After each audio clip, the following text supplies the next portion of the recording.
Laisse-moi te présenter un outil simple mais efficace pour t'organiser, suivre tes finances, ton démarchage, bref, toute ton organisation au quotidien en tant que monteur vidéo freelance. L'idée c'est que sur cet espace, tu puisses tout gérer de manière très simplifiée. Comme tu le vois ici, j'ai mon dashboard et tu vas voir que je vais pouvoir tout faire à travers ce dashboard. Je vais à la fois pouvoir suivre mon activité, mes tâches, mon planning au niveau de mes différents projets, mais aussi mes finances et mon démarchage. Bref, c'est vraiment l'espace parfait et vraiment ultra simplifié quand tu veux débuter en freelance tout en étant organisé. Donc laisse-moi te le présenter rapidement et en fin de vidéo, je te donnerai la possibilité d'essayer ce template qui est normalement uniquement réservé aux personnes que j'accompagne à développer leur activité. Bref, je te présente ça dès maintenant. Déjà, tu peux voir que tu as différents boutons en haut qui vont te permettre de gagner un temps fou pour ajouter soit un nouveau client, un projet, etc. Imaginons que je veux ajouter un nouveau client, je vais pouvoir cliquer ici et ajouter un nouveau client, par exemple Joyka.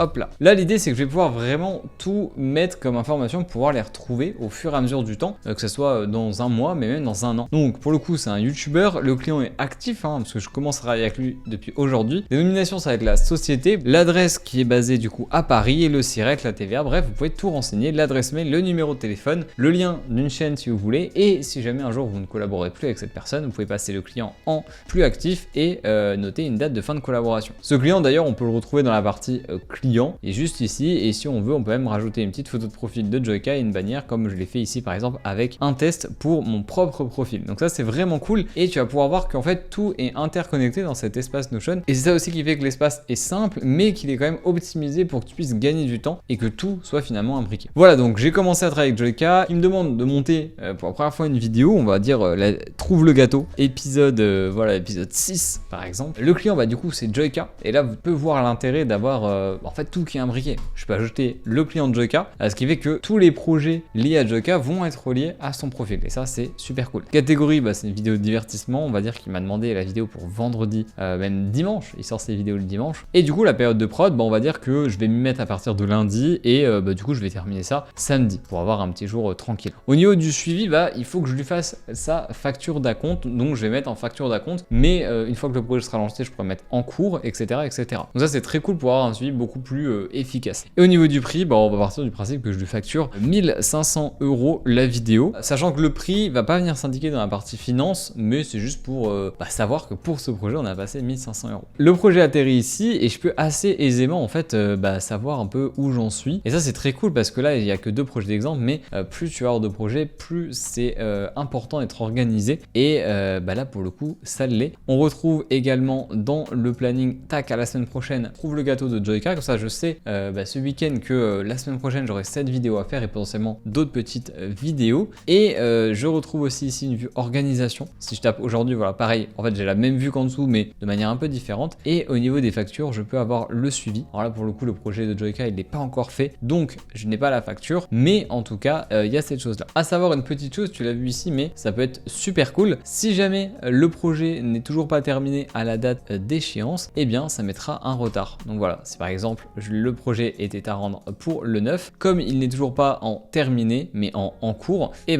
ça affiche le jour de retard. Donc ça peut être cool aussi si jamais il y a un petit peu de retard, de pouvoir savoir qu'il y en a pour renégocier ça tout simplement avec le client. Comment on crée une nouvelle facture? Une nouvelle fois sur le bouton facture, et c'est là encore une fois toute la simplicité de ce genre de template. Facture numéro 4 par exemple, rattachée à un client, en l'occurrence Joyka, qu'on peut également rattacher à un projet. Et donc là une nouvelle fois c'est le côté très cool et très important de l'ensemble de cet espace, c'est que tout est relié et ça c'est vraiment génial. On va dire que la facture elle est à faire, le taux horaire, et là pour le coup j'ai pas spécialement de taux horaire, j'ai directement facturé le projet en lui-même à 1500, date de facture à aujourd'hui. Est-ce que le paiement a été fait? Pas encore, paiement de la facture non plus, et là je pourrais venir joindre le PDF de la facture. Ça me permet d'avoir vraiment un historique de la facture sur le Notion, en plus de l'avoir éventuellement dans mes fichiers à moi. Donc ça c'est très cool. Et tu l'as peut-être vu, mais ça calcule automatiquement l'URSSAF avec le taux actuel de 24,6 qui, je le rappelle, va passer à 26,1 en janvier 2026 malheureusement, et donc ça calcule automatiquement ce qu'on va devoir à l'URSSAF et ce qui va nous rester dans notre poche après l'URSSAF. Évidemment, petit rappel, mais il y a d'autres petites choses qui peuvent se rajouter comme la CFE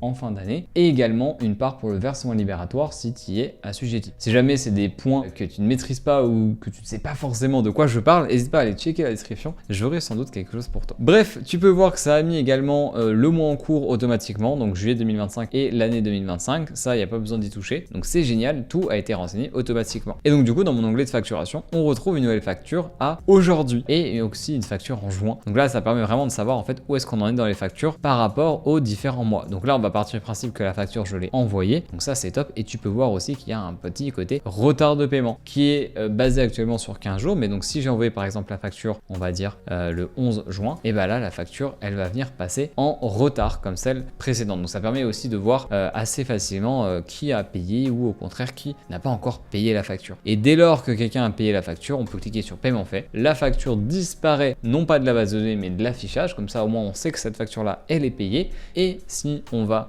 dans notre petit menu dans la partie finance, on va pouvoir retrouver notre fameuse facture qui est en payé et qui a normalement, hop là, si je clique dessus, voilà, le paiement qui s'est mis automatiquement au 18 juillet. Donc là, comme ça, il n'y a pas besoin de revenir dessus pour noter manuellement la date de paiement. Donc ça, c'est vraiment très cool, à savoir que au niveau des finances, puisqu'on est dans cette partie-là, eh bien, tout va venir se mettre ici. Voilà, dans un tableau où tu vas pouvoir retrouver tous les mois de chaque année. Tu vas pouvoir créer une nouvelle année assez facilement. Je ne vais pas m'amuser à cliquer dessus, mais comme ça, tu vois qu'on peut créer une nouvelle année très facilement. Et on a aussi ici le récap des entrées, le récap des sorties. Les sorties, ça correspond à quoi? Et ben, ça va correspondre à différents frais. Adobe, Artlist, ordinateur. Si je vais par exemple dans ma partie finance, et bien en dessous, j'ai mes différents frais. Mes frais d'Adobe avec combien ça me coûte par mois. Est-ce que bah du coup, c'est un frais mensuel, donc qui est prélevé tous les mois? Est-ce que c'est un frais annuel qui est prélevé une fois par an, comme ici par exemple avec Artlist? Ou est-ce que c'est un frais unitaire, donc un achat que tu fais une seule fois, comme par exemple un ordinateur? Et donc ça permet de pouvoir savoir quand est-ce que tu as acheté ça. Et par exemple pour Adobe, de savoir que tous les mois, tu auras moins 23 €, ce qui permet au global eh bien, d'avoir son prévisionnel sur l'année. C'est-à-dire que bah, par exemple là, les moins 23 d'Adobe, on les voit chaque mois jusqu'en décembre. Évidemment, bah, la partie de décembre, de novembre, d'octobre, etc., tu ne l'as pas encore payé puisque actuellement on est au mois de juillet, mais ça te permet de déjà anticiper et de savoir que tu auras ce frais-là ainsi que tous les autres à payer par la suite. Et donc ça, c'est super intéressant, notamment en début d'année, pour renseigner l'ensemble des frais que tu es sûr d'avoir sur l'année en cours, pour voir en fait bah, d'entrée de jeu à combien t'atterris. Tu vois que là par exemple dans mon exemple, avec les 1500 € que j'ai facturé à Joyka, cet autre projet qui était de test à 500 €, eh bien je ne suis encore pas rentable parce que j'ai 1944 € de frais, comme je t'ai montré tout à l'heure, l'abonnement Artlist, l'abonnement Adobe et l'achat d'un ordinateur à 1000 €. Si tu enlèves également l'URSSAF, et bah pour le moment je suis pas encore rentable, il va falloir que je rentre encore des projets. Donc tout ça c'est très cool puisque ça va permettre de suivre tes finances vraiment au compte-gouttes, au fur et à mesure et ne pas te fier uniquement à ton compte bancaire. Et pareil pour déclarer ton URSSAF. Si je vais au mois de juin, je peux cliquer ici et je peux savoir combien je vais devoir à l'URSSAF et je vais devoir 49,20 € à l'URSSAF. Et donc ça c'est très cool aussi pour savoir combien tu vas être prélevé, que tu sois en trimestriel ou en mensuel pour l'URSSAF. D'ailleurs ça aussi, si c'est un truc que tu ne maîtrises pas ou tu vois pas de quoi je parle quand je parle de trimestriel ou de mensuel en URSSAF, n'hésite pas à checker la description. J'ai tout un guide qui explique tous les fondamentaux du freelancing. Ça pourrait probablement t'intéresser. Voilà pour la partie la plus importante et celle qui va vraiment te permettre de suivre tous tes projets, tes clients, tes factures, etc. C'est super important, je le rappelle, mais quand tu es freelance, l'organisation, c'est vraiment le nerf de la guerre. Peut-être que tu es au début de ton développement, peut-être même que tu n'es pas encore lancé en freelance et que tu t'en rends pas encore compte, mais c'est trop important et plus tu vas avancer, plus tu vas avoir des clients, plus le temps va être important puisque le temps, c'est de l'argent, ça ne s'est jamais autant avéré que quand on est freelance et que on fait de la prestation de service et que donc on vend majoritairement son temps. Le temps est donc précieux et donc il faut l'optimiser. Et c'est ce genre de petits outils qui va te permettre d'optimiser vraiment bien ton temps sur le long terme, tant qu'il va te permettre d'avoir plus de temps à toi personnel ou alors plus de temps pour des clients pour générer encore plus d'argent et faire encore plus de beaux projets. Tu as également sur la template une petite partie de tâches très simple qui te permet d'ajouter des tâches à des dates précises, à des deadlines précises, tout simplement pour t'y retrouver et savoir quelle tâche il faut que tu fasses à tel jour et tu peux la valider dès qu'elle est faite, comme ça au moins tu sais que voilà, telle ou telle tâche est faite. Très cool. Et enfin, le dernier petit truc que tu peux faire, c'est le démarchage client, parce que là aussi, le démarchage client, c'est un gros point et donc tu vas pouvoir gérer ça avec une nouvelle fois Joyka. On va dire qu'on l'a contacté, c'est un YouTuber qui est principalement sur YouTube. Bon là, évidemment, c'est ma ma template de base, donc tout n'est pas renseigné. On va dire que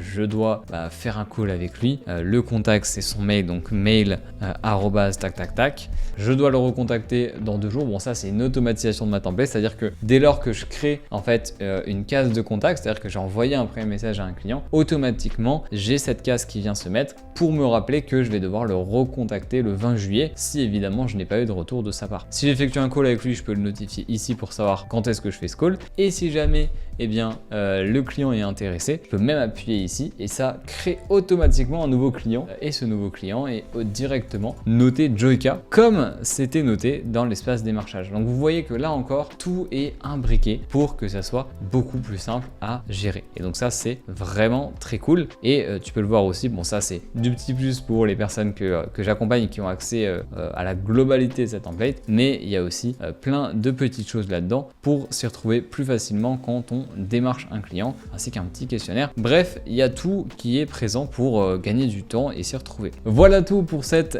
petite vidéo, j'espère qu'elle t'aura plu. Si jamais ça t'intéresse de pouvoir voir un peu plus en détail comment est faite cette template, comment elle fonctionne, je te mets un accès exclusif en première ligne de description. Évidemment, tu ne pourras pas la dupliquer de ton côté puisque c'est une template qui est exclusive à l'accompagnement que je propose, mais tu pourras quand même naviguer dessus à travers les exemples que j'ai ajoutés pour la parcourir et peut-être te donner envie à toi aussi de t'organiser de cette même manière via Notion. Et si jamais ça t'intéresse d'aller encore plus loin et que je t'accompagne pour te lancer ou te développer dans ton activité de monteur ou de freelance au sens large, pour avoir également accès à cette template à 100%, mais aussi accès à l'ensemble de l'accompagnement dans lequel pendant un mois et demi, je te suis et je te donne un maximum de tips pour aller chercher tes premiers clients, tes premiers revenus, t'organiser, bref, on voit tout ensemble, n'hésite pas à regarder dans la description. Tu auras un lien pour accéder à la LinkedIn page de mon accompagnement sur lequel